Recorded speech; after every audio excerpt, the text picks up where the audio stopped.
There are a number of students who are studying at Pakistani universities. Can they migrate to UNSW, get exemption of courses? In order for a student to come across on a student exchange, we must have a formal agreement in place with that institution. Currently, we don't have any MOUs or memorandum of understanding with any universities within Pakistan. Is it possible for international students to do part-time job during the studies to support their expenses? That's absolutely. Any student coming to Australia on a student visa can work up to 20 hours a week during semester and in the holidays full time. At UNSW, we're a pretty tough university, so we do encourage students to look at that as extra spending money or money to put aside towards travel or new clothes, rather than being dependent on that as a means of supporting themselves to live.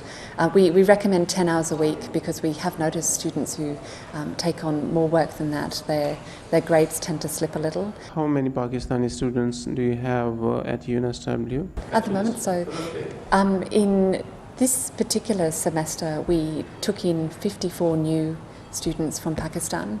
To give you an example, in 2009, we tend to work in year-long blocks. We had 115 students from Pakistan start. How Pakistani students perform at UNSW? Any notable examples? Our students from Pakistan tend to perform really very well. We have had a couple of former students from Pakistan who are now actually working here at UNSW. I think one in a lecturing capacity, the other one within one of our faculties. There had been some unfortunate racial events regarding the students. Any comments from your side on this? The incidents that you're referring to are really quite unfortunate. We're very committed to the security of all of our students, regardless of where they're from. We have security within this campus. We have some facilities where students can elect to take a student bus home to get them home safely on campus. We publish as well, before a student comes, we supply them with a book, our Student Life at UNSW book. We detail security, what they need to be looking for, what they need to be conscious of within that. Sydney is a relatively safe city, but we are a big city. And so we encourage all of our students to be aware of security issues. Is there any on-campus hostel facility at UNSW? We do. We have, I think I was told, 3,200 beds on campus at the moment. They're in a combination of halls of residence, but also apartment blocks as well. Every room offered on UNSW's campus, regardless of whether it's in more of a hall of residence style or an apartment style, is a single room. So I guess students still have the option to choose independent accommodation. They do, and many of our students choose to live independently.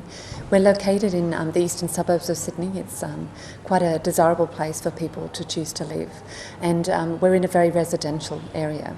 So most of our students try to live within the local area. We encourage them to do that. It allows them to engage with the campus more to do that. As you know, most of Pakistani students are Muslims. Are there any facilities for Muslims at UNSW campus? Again, in the book that we provide to students, we list a few areas that have halal restaurants that are close by, a halal butcher, and so on. UNSW actually hosts Friday prayers and has done for many years now. We do have prayer facilities on campus. How will you describe life at UNSW? We go by that very sort of Australian work ethic of work hard and play hard. So we encourage our students to socialise as much as they can. We will make them work hard at their studies, but we do have over 200 clubs and societies on campus. Many of those clubs are around sport, so trying to keep people healthy, everything from beginners soccer up to quite high level water polo. They're all things that we offer. Within our clubs and societies there's student based societies, so there's a Singaporean Student Association, for example. There's even my personal favourite, the Chocolate Lovers Club as well. So there is something for everyone. We're lucky enough to have pretty much everything on this one campus here, so we're not spread out across the city. And what you see here is what the students have access to. It is really a nice and good looking campus and a highly research oriented university. But still, I want to know why students would choose UNSW over other universities in Australia. We encourage students, I guess, when we counsel them overseas, to look at a couple of things. What kind of environment are they comfortable being in?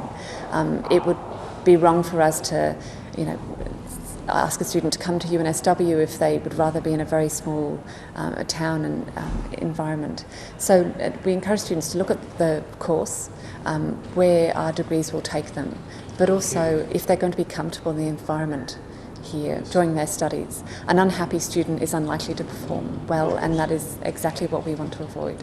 Can students continue a full-time job after completion of their studies?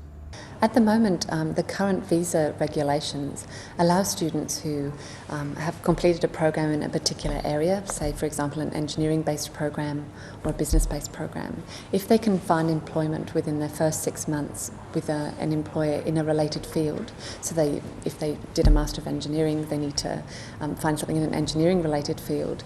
They can actually stay in Australia for up to 18 months.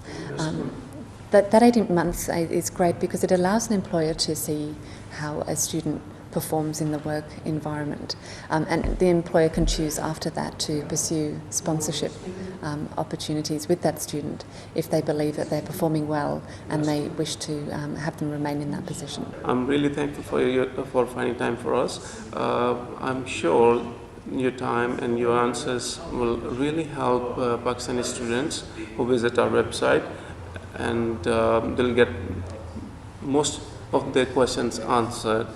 Ms. Marisa Cardoso, Assistant Director International Recruitment, thank you very much for taking time to talk with us today. Thank you.